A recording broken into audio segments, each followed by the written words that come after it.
Assalamualaikum warahmatullahi wabarakatuh. Izin sebelumnya Ibu Ihsani Mazalfi selaku dosen mata kuliah analisis perancangan sistem kelas A4 jurusan akuntansi semester 4. Sebelumnya, perkenalkan kami dari kelompok 6 yang beranggotakan saya Tria Jingga Putri dan anggota saya Fatia Nur Azkia, Fadia Zahra Nur Rahman, dan juga Siti Nur Zahra. Yang mana kelompok kami akan mempresentasikan hasil tugas akhir kami, yaitu perancangan sistem klinik bersalin berbasis Microsoft Access. Adapun latar belakang masalah dari tugas klinik ini, yaitu saat ini banyak klinik bersalin yang masih menggunakan sistem manual dalam mengelola administrasi pasien, kamar reservasi, hingga pembayaran. Hal ini menyebabkan beberapa kendala seperti data pasien dan kamar yang tidak terintegrasi, proses pembuatan faktur dan laporan masih manual, belum ada sistem yang mendukung layanan tambahan, dan juga manajemen belum bisa menyajikan laporan pasien WNA secara otomatis. Oleh karena itu, kami merancang sistem ini agar lebih terkomputerisasi, terintegrasi, dan juga user-friendly, sehingga membantu pihak klinik dalam pelayanan pasien dan pengambilan keputusan. Untuk pertama, kita masuk dulu ke aplikasinya, yaitu pada form login. Di sini, kasir atau admin harus memasukkan username dan juga passwordnya. Nah, untuk username-nya itu bisa masukkan kata Rina admin dan juga passwordnya yaitu admin 001. Setelah itu, tekan kata login.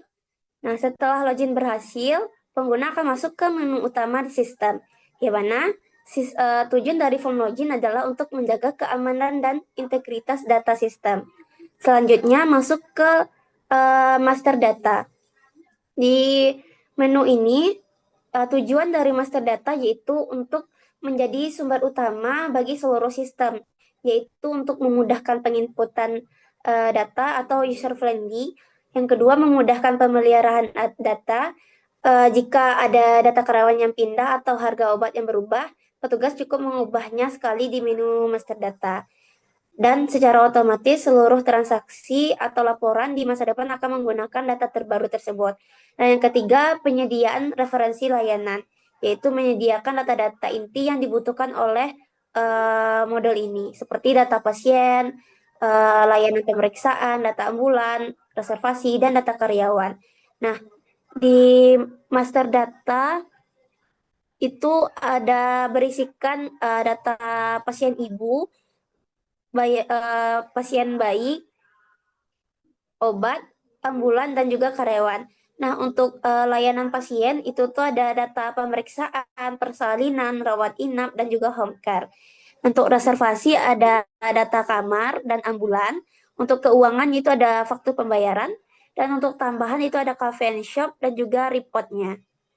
Untuk berbagai laporan manajemen yang diperlukan.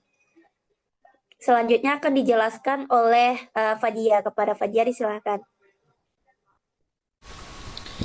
Baik, selanjutnya itu saya Fadia Nur Rahman akan menjelaskan mengenai bagaimana cara kerja untuk layanan pasien yang terdiri dari data pemeriksaan, persalinan, pemberian obat dan rawat inap hingga fakturnya.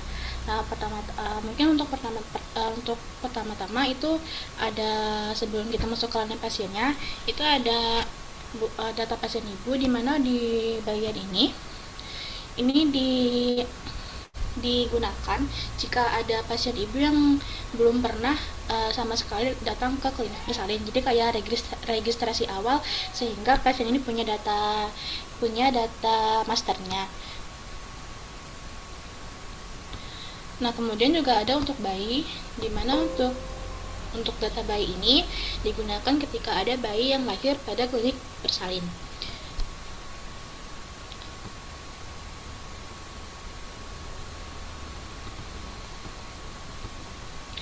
Nah, selanjutnya masuk ke layanan pasien.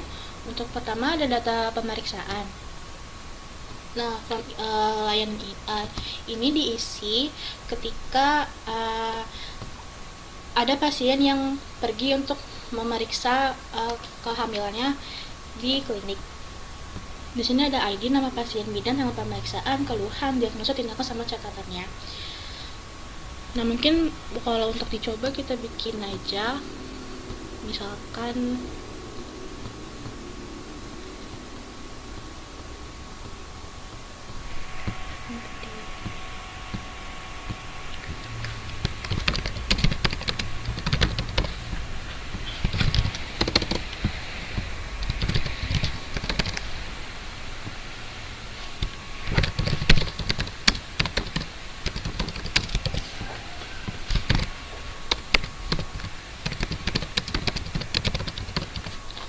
untuk kayak gini, misalkan nanti biasanya ini diinput oleh bidannya, dan jika ingin disimpan, klik tombol save record ini.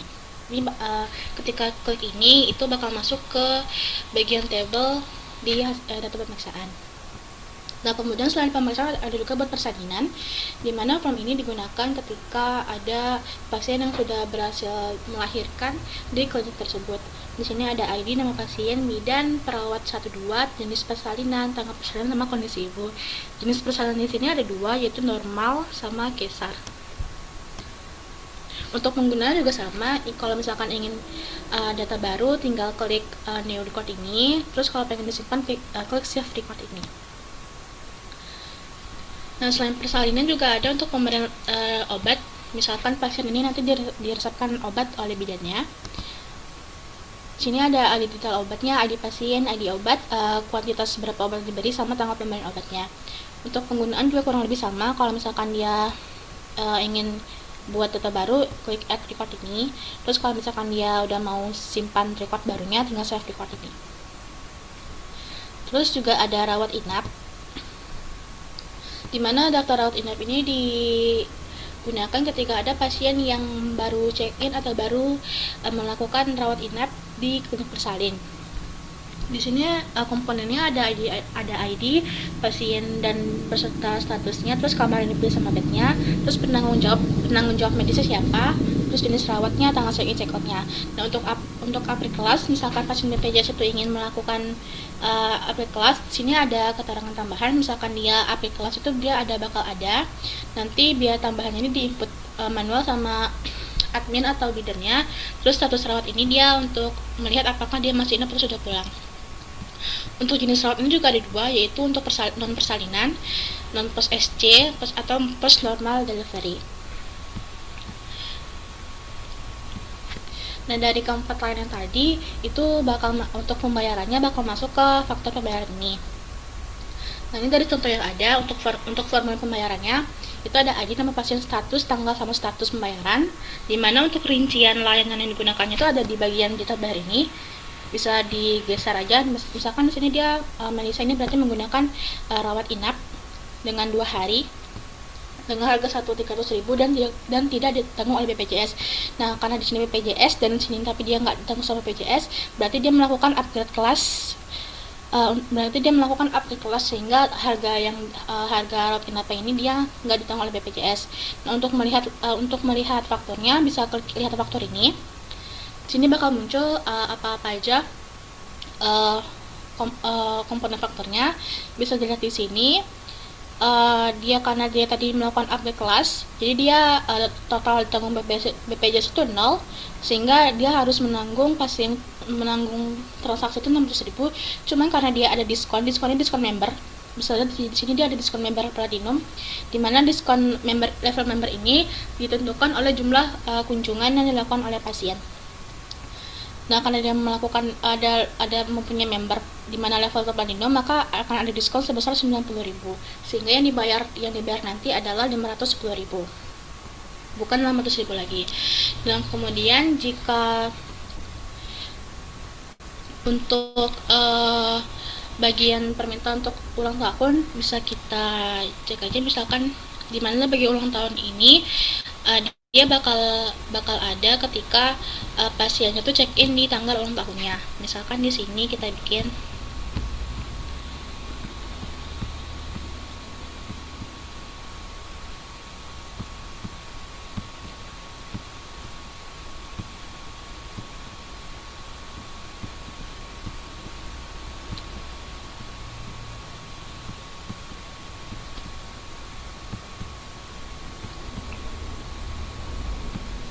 Nah, misalkan kita buat sini tanggal tanggal check-innya itu adalah tanggal ulang tahun dari Hana Maharani ini.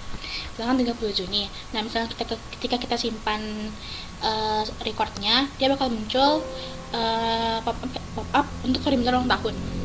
Sehingga mengingatkan admin atau karyawan yang sudah bertugas untuk memberikan bingkisan kepada pasiennya. Nah, di sisi lain untuk adanya ketentuan diskon kemerdekaan itu ada di sini, dia udah ada datanya, bisa kita lihat aja.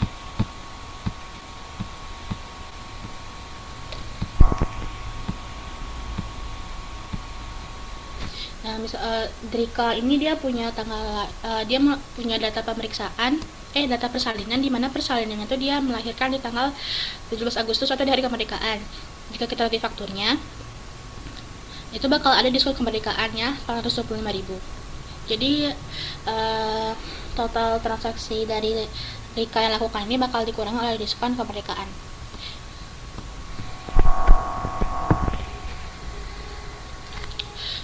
Adapun untuk cara kerja faktor ini, admin tuh bisa membuat record dari add new record ini. Nanti admin ini bisa input nama pasien tadi siapa aja, yang ingin buat faktornya. Nanti bakal muncul generate detail faktor ini. Nah, ketika klik generate ini bakal muncul rencana apa aja yang digunakan oleh pasien. Terus kalau misalkan dia udah muncul ini, bisa diklik lihat faktor. Tapi yang perlu dipastikan, kalau misalkan dia ingin melakukan generate detail ini, dia harus mengisi status pembayaran ini belum. Nanti sehingga dia bisa di-generate, karena kalau misalkan dia ini udah berubah menjadi lunas atau dengan BPJS, maka dia nggak bisa di ini karena dianggap faktor tuh udah di-generate, jadi nggak, kemungkinan faktor double tuh bakal nggak ada. Mungkin kita cek tadi ya.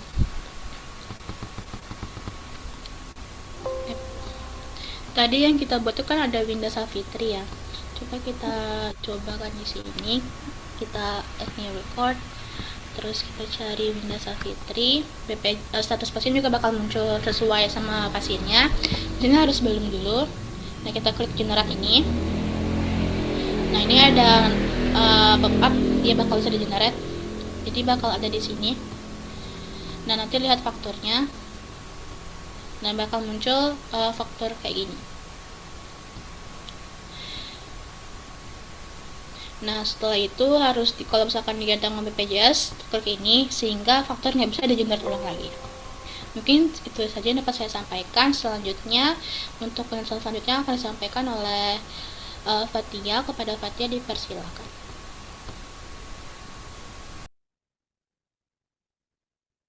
Baik, perkenalkan saya Fatia Nur Azkia dengan NIM 2410531012. Di sini saya akan menjelaskan proses pemesanan melalui reservasi kamar. Form ini digunakan oleh petugas administrasi ketika ada pasien, terutama ibu hamil, yang ingin melakukan booking kamar sebelum hari perkiraan lahir mereka. Di sini kita bisa mencatat ID reservasi yang terbuat secara otomatis, lalu memilih nama pasien.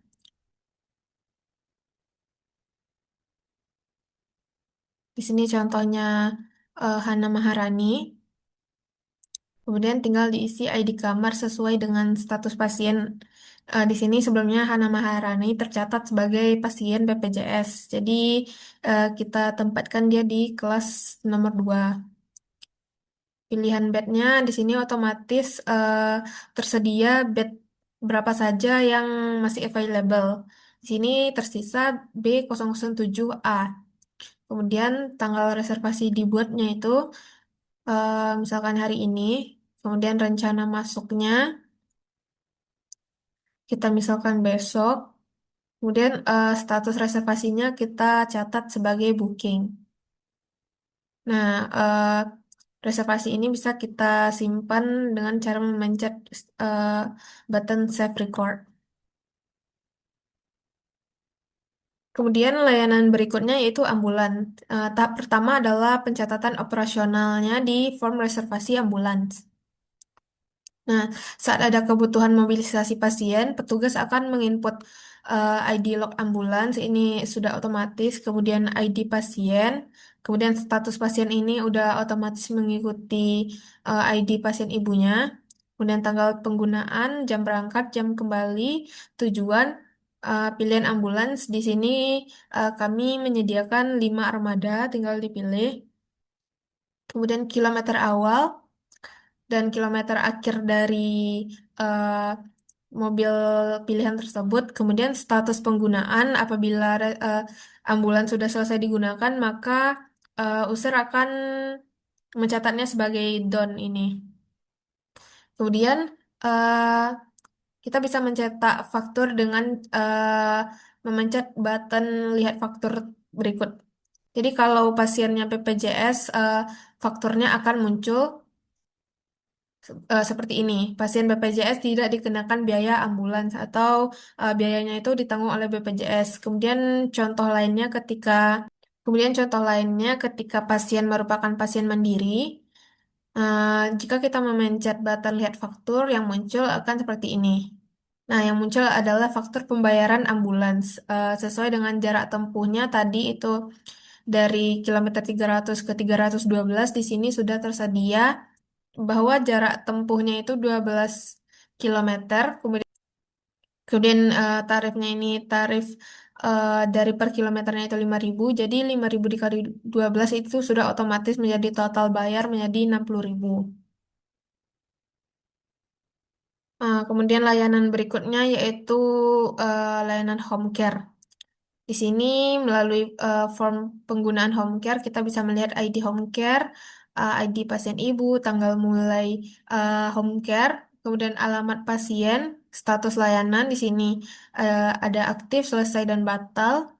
Kemudian biaya dari home care itu sendiri yaitu 300.000 dan di sini sudah ada status pembayarannya, ada lunas, belum lunas dan DP.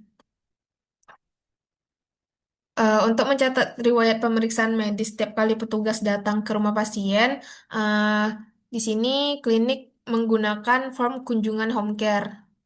Berikut formnya kunjungan home care. Jadi perawat dapat mendata riwayat kunjungan secara berkala, misalnya pencatatan hari ke-1. Nah, ini pencatatan hari ke-1, kemudian digulir. Nah, ini pencatatan hari keduanya dari Sarah Halim ini, digulir lagi. Nah, ini adalah pencatatan hari ketiga. Kemudian status kunjungan bisa eh, disimpan menjadi selesai. Kemudian form berikutnya akan dijelaskan oleh rekan saya. Oke, selanjutnya masuk ke form layanan coffee and shop. Nah, pada form ini tujuannya adalah untuk mencatat semua transaksi penjualan pada layanan cafe and shop, yang mana layanan ini tidak dibatasi untuk pasien saja, tetapi untuk khalayak umum juga gitu. Nah, di form penjualan cafe and shop ini ada ID penjualan, ada tanggal penjualan, ada metode pembayaran, yang mana metodenya itu ada kris, tunai dan juga debit. Nah, di situ juga ada nama kasir untuk melihat siapa yang bertugas pada hari tersebut. Nah, pada form penjualan coffee and shop itu juga ada form rincian penjualan, yang mana tujuan form rincian penjualan itu untuk mencetak struk belanjanya. Boleh ditekan cetak struk. Nah, pada cetak struk itu akan muncul struk untuk melihat apa saja barang yang telah terjual atau yang telah dibeli pada layanan cafe and shop ini. Misalnya pada tanggal 7 itu ada yang membeli kopi susu sebanyak 2, yang mana harganya itu 18.000. Yang kedua ada roti bakar, itu harganya 15.000. Jadi total belanjanya yaitu 51.000. Sekian akan dilanjutkan oleh Siti Nur Zahra. Baik, selanjutnya kita akan sebelumnya saya Siti Nur Zahra dengan NIM 2410532081. Selanjutnya kita akan melihat kolom report. Yang pertama itu kita akan melihat report status pasien. Jadi report ini dokumen administratif yang mencatat dan menampilkan ringkasan data dari identitas dasar serta pelayanan terkini dari setiap pasien yang terdaftar dari rumah sakit. Tujuannya ini untuk menyediakan basis data yang valid mengenai sebaran pasien. Dan di sini fungsinya itu untuk instrumen verifikasi identitas pasien tingkat pertama dan meminimalkan risiko kesalahan tindakan medisnya dan juga memudahkan penanggung jawab operasional dalam memantau status akhir. Di sini ada status pasiennya, ada BPJS dan Mandiri, lalu ada nama ibu, ada tanggal lahir dari setiap pasien, lalu ada nomor handphone, nama suami untuk sebagai kontak darurat pertama. Selanjutnya, kita akan melihat report reservasi kamar. Jadi, report ini untuk melihat daftar pemesanan tempat tidur atau bed atau kamar rawat inap yang telah dijadwalkan oleh pasien sebelum waktu kedatangan resmi mereka. Di sini ada ID reservasinya, lalu ada ID pasien ibu, ada ID bed yang sudah direservasi, lalu ada tanggal rencana masuk juga, lalu ada status reservasi, ada yang sudah booking dan batal. Terus ada catatan dari status reservasi tersebut.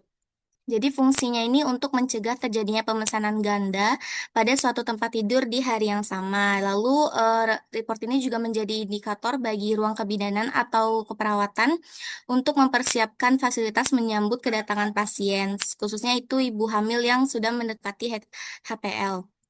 Lalu report ini juga membantu petugas pendaftaran mendeteksi pembatalan otomatis jika pasien itu tidak datang melewati batas waktu yang sudah direncanakan. Lalu selanjutnya kita akan melihat report ketersediaan kamar dan bed. Jadi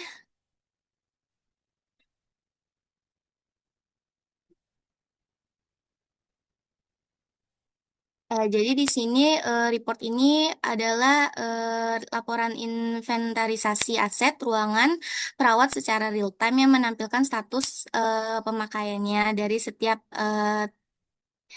tempat tidur. Jadi tujuannya ini untuk menyediakan informasi yang transparan untuk ketersediaan ruang perawat bagi pasien IGD maupun eh, polikliniknya. Di sini ada status bednya ada terisi, ada nomor bednya, kelas kamarnya, dan nomor kamarnya. Selanjutnya, kita akan melihat report rawat inap.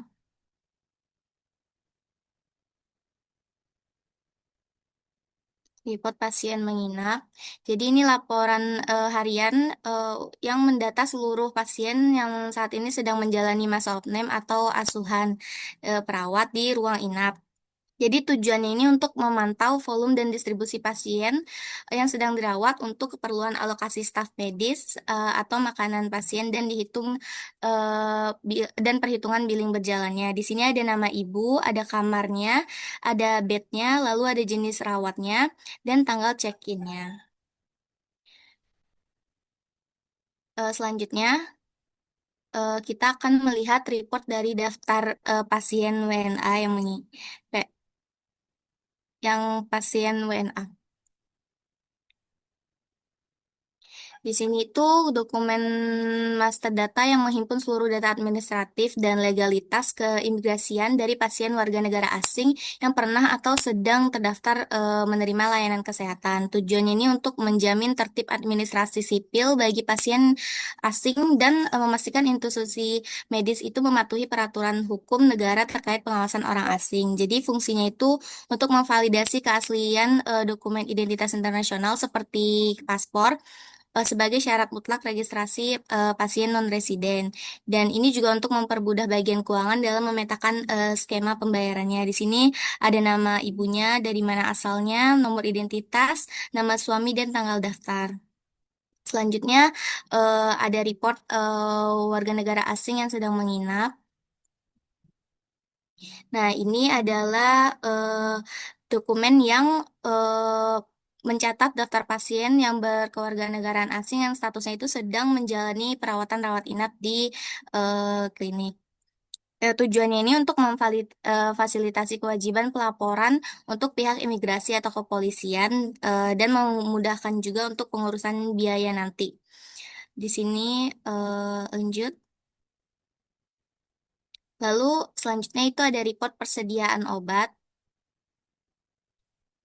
Di sini itu untuk inventarisasi logistik medis yang menyajikan rekapitulasi mutasi barang berupa stok awal dan total terpakainya dan sisa stoknya untuk menjaga kestabilan pasokan obat-obatan. Terus juga untuk meminimalkan biaya penyimpanan serta mencegah risiko terjadinya kerugian akibat obat kadaluarsa. Di sini ada ID obatnya, ada nama obatnya, lalu ada stok awalnya, dan total terpakainya, dan sisa stok dari obat tersebut.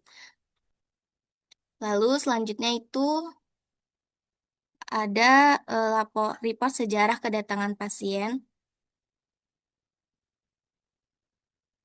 Report sejarah kedatangan pasien ini adalah rekapitulasi dari semua pasien yang sudah menginap di klinik tersebut. Ada nama, ada tanggal check-innya, ada nomor handphone, lalu kewarganegaraannya. Mungkin sekian dari saya. Saya kembalikan kepada moderator. Baik, terima kasih kepada teman-teman yang telah mempresentasikan materi pada hari ini. Maka berakhir pula presentasi dari kelompok kami. Semoga apa yang disampaikan bermanfaat. Sekian dari kami. Wassalamualaikum warahmatullahi wabarakatuh.